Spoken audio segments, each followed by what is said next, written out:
नमस्कार. आकाशवाणी औरंगाबाद केंद्राच्या सायंकालीन बातमीपत्रात मी वैभवी जोशी आपलं स्वागत करते.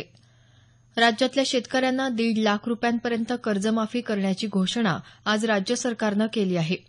याबरोबरच राज्यातल्या 40 लाख शेतकऱ्यांची संपूर्ण कर्जमाफी होणार असल्याचं मुख्यमंत्री देवेंद्र फडणवीस यांनी सांगितलं. ते आज मुंबई इथं कर्जमाफीसंदर्भात झालेल्या मंत्रिमंडळाच्या विशेष बैठकीनंतर वार्ताहरांशी बोलत होते.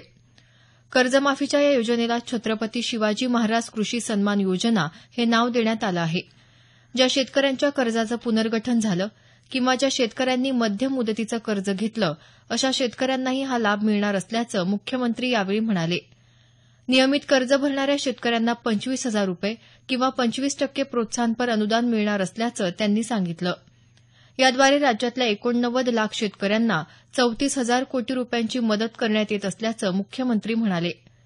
आजी माजी मंत्री, राज्य आणि केंद्र सरकारचे कर्मचारी, व्यापारी किंवा नोंदीत पुरवठादार, व्हॅटला पात्र असणारे तसंच शेती व्यतिरिक्त उत्पन्न असलेल्यांना या योजनेचा लाभ होणार नसल्याचं मुख्यमंत्र्यांनी यावेळी स्पष्ट केलं. शिवसेना, स्वाभिमानी शेतकरी संघटना तसंच विरोधी पक्षांसोबत चर्चा करून हा निर्णय घेतल्याचं ते म्हणाले. दरम्यान शेतकऱ्यांना कर्जमाफी देण्यासाठी मदत म्हणून सर्व भारतीय जनता पक्षाचे मंत्री आणि आमदारांनी 1 महिन्याचा पगार देण्याचा निर्णय घेतला आहे. सर्व राज्यांमधली एकूण वित्तीय तूट 4,03,000 कोटींहून अधिक झाली आहे. उत्तर प्रदेश आणि राजस्थान या राज्यांची तूट सर्वाधिक असल्याचं भारतीय रिझर्व्ह बँकेनं प्रकाशित केलेल्या एका सांख्यिकी पुस्तकात म्हटलं आहे.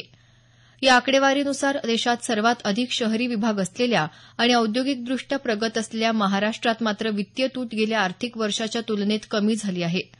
गेल्या 25 वर्षांपासून सर्व राज्यातली वार्षिक वित्तीय तूट वाढतच असल्याचं या आकडेवारीत स्पष्ट झालं आहे. अमेरिकेचे राष्ट्राध्यक्ष डोनाल्ड ट्रम्प यांना भारत ही सकारात्मक शक्ती असल्याची जाणीव असून भारतासोबतचे संबंध महत्वाचे असल्याचं अमेरिकेच्या एका उच्चपदस्थ अधिकाऱ्यानं म्हटलं आहे. पंतप्रधान नरेंद्र मोदी यांच्या भेटीच्या अगोदर ट्रम्प प्रशासन भारताला दुर्लक्षित करत असल्याच्या वृत्ताचं खंडन करताना हे अधिकारी बोलत होते.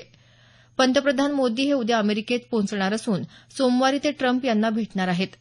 तसंच या अधिकाऱ्यानं अमेरिकेतल्या नव्या प्रशासनामध्ये भारत अमेरिका संबंध रेंगाळले असल्याचं वृत्तही नाकारलं आहे.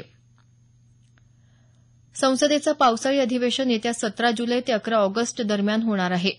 संसदीय व्यवहार मंत्रिमंडळ समितीच्या बैठकीत ही माहिती देण्यात आली. लोकसभेचे खासदार विनोद खन्ना आणि राज्यसभेच्या खासदार पल्लवी रेड्डी यांच्या निधनाच्या शोक प्रस्तावामुळे पहिल्या दिवशीचं कामकाज होणार नसल्याची शक्यता आहे. तसंच 17 जुलैला राष्ट्रपती पदासाठी निवडणूकही होणार आहे. श्रीनगर इथं पोलीस उपअधीक्षक मोहम्मद अयूब पंडित यांची हत्या केल्याप्रकरणी आज आणखी 3 जणांना ताब्यात घेण्यात आलं आहे. या प्रकरणात 12 जणांवर गुन्हा दाखल केला असून त्यापैकी 5 जणांना अटक करण्यात आल्याचं पोलीस महासंचालक एस.पी. वैद यांनी सांगितलं. अयूब यांनी नमाजादरम्यान केलेल्या गोळीबारात 3 जण जखमी झाले होते. त्यामुळे चिडलेल्या जमावानं त्यांची हत्या केल्याचं सांगण्यात आलं आहे. संसदीय सचिव नियुक्ती प्रकरणाशी संबंधित आम आदमी पक्षाच्या 21 आमदारांना अपात्र ठरवण्यासाठी निवडणूक आयोगासमोर दाखल केलेल्या याचिकेवरील सुनावणी आज संपली. संसदीय सचिव या पदाचा या आमदारांनी लाभ घेतलेला असल्यामुळे त्यांचं सदस्यत्व रद्द करावं अशी याचिका आयोगासमोर दाखल आहे. मात्र दिल्ली उच्च न्यायालयानं सचिव पदाची निवड यापूर्वीच बेकायदेशीर ठरवली असल्यामुळे आयोगासमोर या प्रकरणाची सुनावणी होऊ शकत नाही अशी भूमिका या आमदारांनी घेतली आहे. दोन्ही बाजूंच्या युक्तिवादानंतर आयोगानं याबाबतचा निर्णय राखून ठेवला आहे. निवडणूक आयोगानं मध्य प्रदेशचे मंत्री नरोत्तम मिश्रा यांनी निवडणुकीचा चुकीचा खर्च सादर केल्यामुळे त्यांना अपात्र घोषित केलं आहे. यामुळे मिश्रा यांना 3 वर्षांसाठी निवडणूक लढवण्यासाठी बंदी घालण्यात आली आहे. मिश्रा यांनी 2008 मधील विधानसभा निवडणुकीपूर्वी अनेक वर्तमानपत्रांमध्ये जाहिराती छापल्या, मात्र निवडणूक खर्चामध्ये त्याबाबत माहिती सादर केली नसल्याचा त्यांच्यावर आरोप आहे. पंतप्रधान नरेंद्र मोदी उद्या आकाशवाणीवरील मन की बात या कार्यक्रमातून देशवासियांशी संवाद साधणार आहेत. आकाशवाणी आणि दूरदर्शनच्या सर्व वाहिन्यांवरून सकाळी 11 वाजता हा कार्यक्रम प्रसारित होईल.